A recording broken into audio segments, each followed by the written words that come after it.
Good morning મિત્રો. આજે આપણે સ્ટ્રેન્થ ઓફ મટીરિયલમાં બેન્ડિંગ સ્ટ્રેસીસ ઇન બીમ વિશે જોઈશું. આજના લેક્ચરમાં આપણે બેન્ડિંગ સ્ટ્રેસીસ બીમ એટલે શું છે, કયા પ્રકારના સ્ટ્રેસ એમાં પ્રોડ્યુસ થશે બેન્ડિંગ માટે, અને એઝમ્પશન ફોર બેન્ડિંગ થિયરી જોઈશું. કેટલા એઝમ્પશન આપણે બેન્ડિંગની થિયરી ડિરાઈવ કરવા માટે જોઈએ છીએ, અને ત્યારબાદના લેક્ચરમાં આપણે બેન્ડિંગ થિયરીને ડિરાઈવ કરીશું. ઓકે મિત્રો, ઓકે ચાલો આજનું આપણે ચેપ્ટર જે ચાલુ કરીએ છીએ નવું, bending stresses in beam.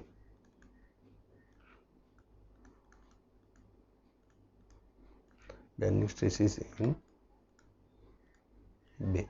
Okay મિત્રો, જો અહીંયા બાજુમાં જમણી સાઈડમાં ઓલરેડી પહેલેથી આપણે સમય ના બગડે એના માટે એક બીમ દોર્યો છે. બીમનું નામ પણ આપ્યું છે એ બી સી અને D.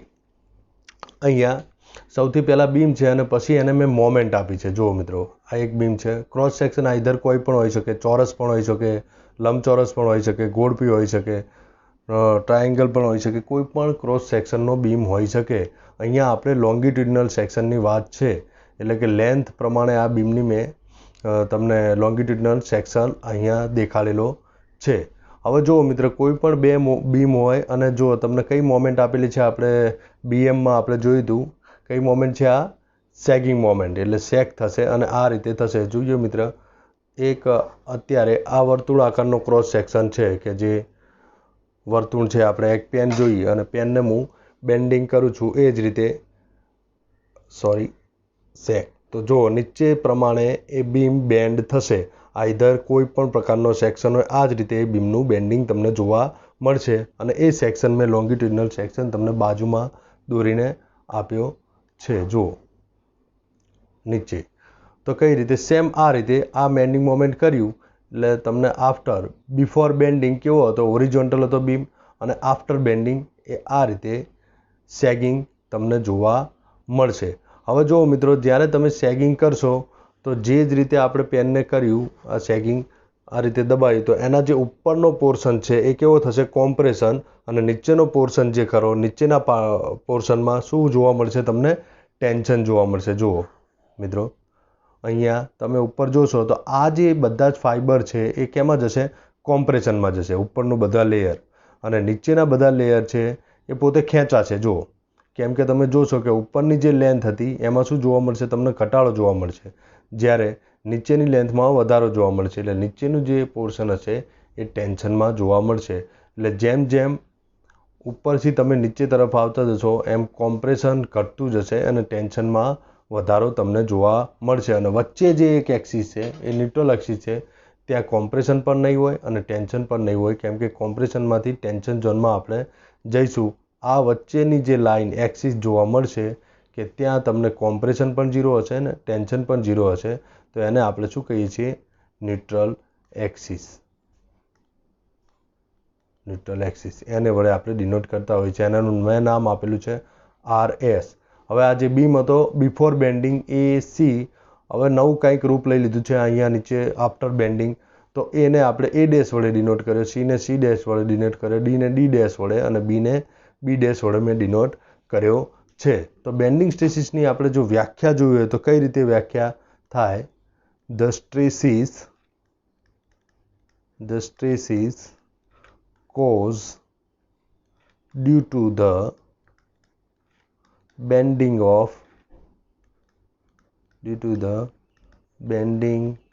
of beam is called bending stresses in beam. Bending stresses in beam. Okay મિત્રો, એકદમ ઇઝી છે કે જ્યારે બીમનું બેન્ડિંગ થાય અને એના લીધે જે સ્ટ્રેસીસ પ્રોડ્યુસ થાય, બંને સ્ટ્રેસીસ કોમ્પ્રેશન અને ટેન્શન આ બંને બેન્ડિંગના લીધે પ્રોડ્યુસ થયું છે, તો એને આપણે કેવા સ્ટ્રેસ કહીશું, બેન્ડિંગ સ્ટ્રેસીસ. અને સ્ટ્રેસ તમને ખ્યાલ છે, આપણે જનરલી જે પહેલા ચેપ્ટરમાં તમે જોયું હતું તો એને સિગ્માથી ડિનોટ કરતા હતા, પણ બેન્ડિંગ સ્ટ્રેસીસને આપણે જનરલી Fથી ડિનોટ કરીએ છીએ. એમાં પણ જો F એટલે બેન્ડિંગ સ્ટ્રેસીસ કહીશું આપણે, બેન્ડિંગ સ્ટ્રેસીસ. હવેના બે પ્રકાર જે તમે જોઈએ કે તમને FC ડિનોટ કર્યો હોય તો bending stresses due to the compression, bending stresses due to the compression. Same એ જ રીતે FT વડે જો એને ડિનોટ કરેલો હોય તો સેમ આપણે bending stresses due to the compression tension, bending stressing due to the tension stresses. Okay મિત્રો, ઇઝી જ છે, ખ્યાલ આવે.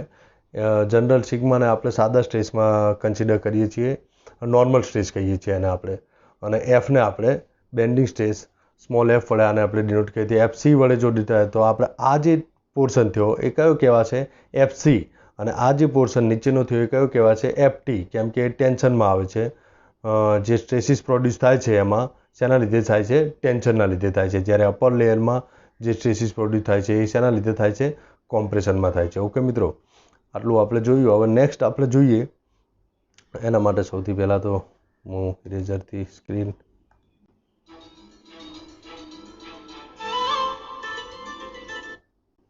સોરી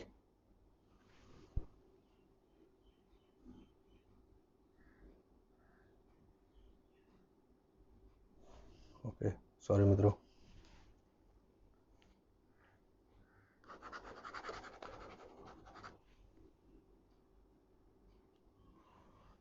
ચલો મિત્રો, હવે આપણે જોઈએ આ જે NA ન્યુટ્રલ એક્સિસ, એની વ્યાખ્યા આપી હોય તો કઈ રીતે આપી શકાય?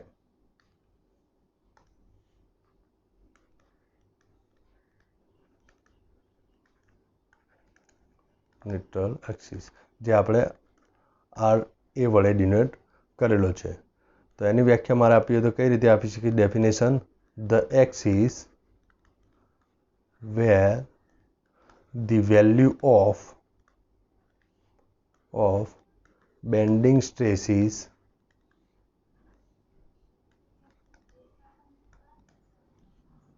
is 0 is called the neutral axis. Okay મિત્રો, જો અહીંયા કોમ્પ્રેશન પણ નથી. આ જે એક્સિસ છે R', S' અથવા તો RS, ઉપરનામાં તો કોઈ જગ્યાએ કોમ્પ્રેશન ટેન્શન નથી, પણ આફ્ટર બેન્ડિંગ એવું જે એક્સિસ મળશે કે જ્યાં આપણને કોઈ પણ પ્રકારનો નાઈધર કોમ્પ્રેશન નાઈધર ટેન્શન, કોઈ પણ પ્રકારનો સ્ટ્રેસીસ જોવા નથી મળતો, તો એવા એક્સિસને આપણે શું કહીશું? Neutral axis. બીજા શબ્દોમાં કહીએ તે neither bending stress neither compression nor tension stresses are acting. એટલે કે મિત્રો, અહીંયા કોઈ પણ પ્રકારનો તમને સ્ટ્રેસ જોવા મળતો નથી, કોમ્પ્રેશન પણ નહીં અને ટેન્શન પણ તમને જોવા મળતો નથી. આર એક્ટિંગ, કોઈ પણ પ્રકારનું તમને, એટલે આને આપણે કહીશું ન્યુટ્રલ એક્સિસ. ઓકે મિત્રો, નાવ હવે મિત્રો જોઈએ કે બેન્ડિંગની જે થિયરી, આપણી જે ઇમ્પોર્ટન્ટ થિયરી છે, એ બેન્ડિંગની થિયરી માટે કયા એઝમ્પશનની જરૂર પડશે? એઝમ્પશન જે તમારું IMP છે, વારંવાર એક્ઝામમાં પણ પૂછાતું હોય છે તમને. Assumption for the bending theory. Okay, તો આપણે બેન્ડિંગની જે થિયરી સાબિત કરવા માટે છે એની માટેની કઈ ધારણાઓ આપણે તારવી પડશે એ આપણે જોઈએ. First one, the material of beam is homogeneous and isotropic.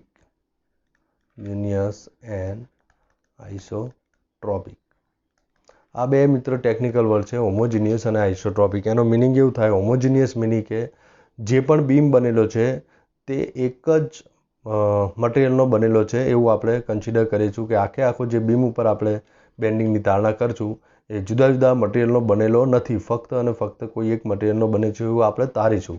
અને આઇસોટ્રોપિક એટલે કે બધી જ દિશાઓમાં એની કેરેક્ટિસિટી કેવી હશે? સરખી હશે. જે આટલે મોડ્યુલસ ઓફ ઇલાસ્ટિસિટી હશે એ જ આટલે હશે.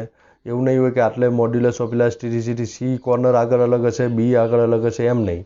બધા જ કોઈ પણ જગ્યાએ તમે લેશો તો એની મોડ્યુલસ ઓફ ઇલાસ્ટિસિટી વન કેરેક્ટિસિટી. મોડ્યુલસ ઓફ ઇલાસ્ટિસિટી શું છે? તો એ કેરેક્ટિસિટી છે. એ તમને બધે સરખી જોવા મળશે. ઇલાસ્ટિક પ્રોપર્ટી પણ સરખી હશે, પ્લાસ્ટિક પ્રોપર્ટી, બધી જ પ્રોપર્ટી જે હશે એ બધી જ દિશાઓમાં કેવી જોવા મળશે? સમાન જોવા મળશે. હોમોજીનિયસ મીન્સ એક જ મટીરિયલનું બનેલું, અને આઇસોટ્રોપિક મીન્સ બધી જ દિશાઓમાં એની કેરેક્ટિસિટી એટલે કે એની લાક્ષણિકતાઓ સરખી હશે. એ પહેલું આપણે એઝ્યુમ્શન કરશું. બીજું એઝમ્પશન કરશું, the law is applied within the elastic limit. જોઈએ મિત્રો, જે આપણે બેન્ડિંગ મોમેન્ટ ક્રિએટ કરવા માટે જે બી આપણે લોડ લગાડીશું તો વિધિન ધ કેટલું હશે? Elastic limit. અને આપણને ઇલાસ્ટિક લિમિટ સુધી ખ્યાલ છે. કેમ એવું?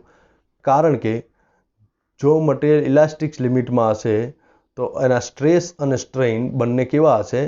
સમપ્રમાણમાં હશે, એટલે કે ઇક્વલી પ્રપોર્શનલ હશે. જેટલો સ્ટ્રેસમાં વધારો થશે સેમ એ જ રીતે એના સ્ટ્રેઇનમાં પણ વધારો જોવા મળશે.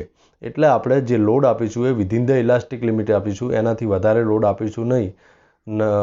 જો વધારે લોડ આપશો તમે તો શું થશે? જે સ્ટ્રેઇન પ્રોડ્યુસ થશે એ પ્રપોર્શનલ નહીં રહે સ્ટ્રેસના, અને આપણે ડિરાઈવ કરી શકીશું નહીં ઇક્વેશનને. ઓકે, થર્ડ આપણે એઝમ્પશન જોઈએ, material of beam obey the Hooke's law. Same છે, ઉપરનો જ મિનિંગ. હુકનો લો શું હતો?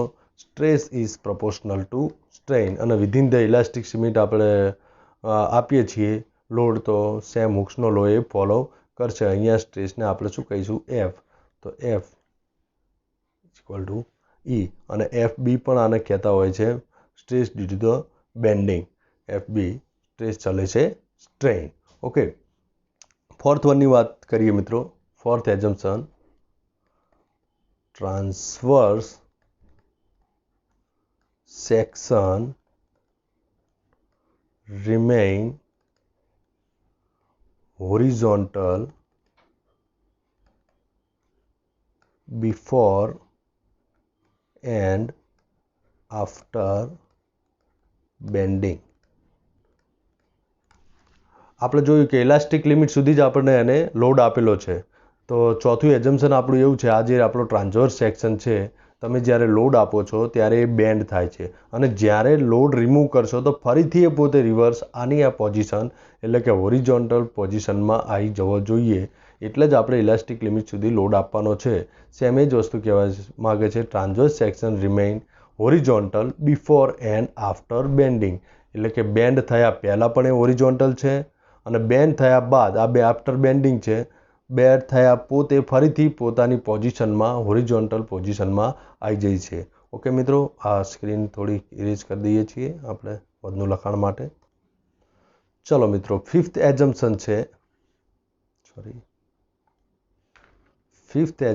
છે એવરી લેયર ઓફ બીમ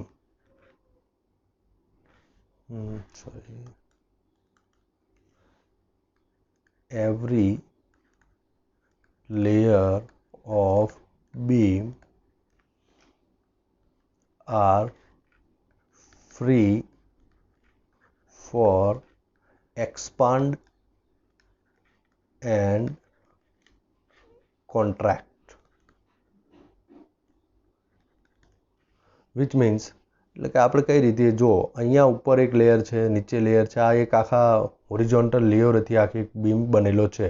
હવે જ્યારે તમે બીમને બેન્ડ કરો છો તો શું થઈ જશે? ઉપરનું જે છે લેયર એ કોન્ટ્રાક્ટ થાય છે, એટલે કે પોતે દબાય છે, અને જે નીચેનું લેયર તમને જોવા મળે છે એક્સપાન્ડ થાય છે, પોતાના કદમાં શું કરે છે, વધારો કરે છે. એટલે આપણે કન્ડિશન કઈ મૂકી દીધી કે અહીંયા એવું કોઈ ફિક્સ રિજિડ વસ્તુ નથી કે જે આને કોન્ટ્રાક્ટ પણ થવા નથી દેતું કે એક્સપાન્ડ થાય. જો અહીંયા ફિક્સ હશે તો આ વસ્તુને કોન્ટ્રાક્ટ નહીં થવા દે, પોતે આટલેથી પકડી દેશે, એટલે કે એને કોન્ટ્રાક્શન સંકોચ આવવા દેશે નહીં.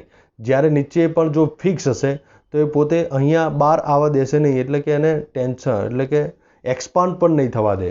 જ્યારે આપણે થિયરીમાં પહેલું એઝમ્પશન કરીશું કે આ જે લેયર છે બીમનું એ કેવું છે, જે બહારની સપાટી છે એ ફ્રી છે, એને એક્સપાન્ડ પણ જેટલું થવું હોય એટલું થવા દે છે અને કોન્ટ્રાક્ટ પણ થવું હોય તો થવા દે છે. એટલે આપણે ફિફ્થ એઝમ્પશન કર્યું every layer of beam are free for expand and contract. જો નહીં થાય તો બીમનો શેપ જ આ બનશે નહીં, સેમ પોતે આ જ શેપમાં રહેશે અને આપણે થિયરી ડિરાઈવ કરી શકીશું નહીં. ઓકે, સિક્સ એઝમ્પશન કરીએ. The value of modulus of elasticity is same for the compression and tension. Modulus of elasticity એટલે આપણે જાણીએ છીએ E. Eની વેલ્યુ કોમ્પ્રેશન માટે પણ સરખી હશે. મટીરિયલ એવું હશે કે જો કોમ્પ્રેશન એક થતું હશે તો પણ E મોડ્યુલસ ઓફ ઇલાસ્ટિસિટીની વેલ્યુ સેમ રહેશે અને ટેન્શન માટે પણ મોડ્યુલસ ઓફ ઇલાસ્ટિસિટી સેમ જ રહેશે. કે either bending stresses due to the compression માટે પણ E સેમ, ટેન્શન માટે પણ આપણને modulus of elasticity E constant જોવા મળશે. તો આટલા મિત્રો 6 એઝમ્પશન છે. આ એઝમ્પશન ઉપરથી આપણે નેક્સ્ટ વિડીયોમાં જોઈશું કે કઈ રીતે બેન્ડિંગની જે ઇક્વેશન છે M/I = E/y M/I જે આપણી ઇક્વેશન છે બેન્ડિંગ મોમેન્ટની M/I = E/R = F/R જે આપણે ડિરાઈવ કરવાનું છે એ આપણે નેક્સ્ટ વિડીયોમાં જોઈશું. ઓકે મિત્રો, થેન્ક યુ.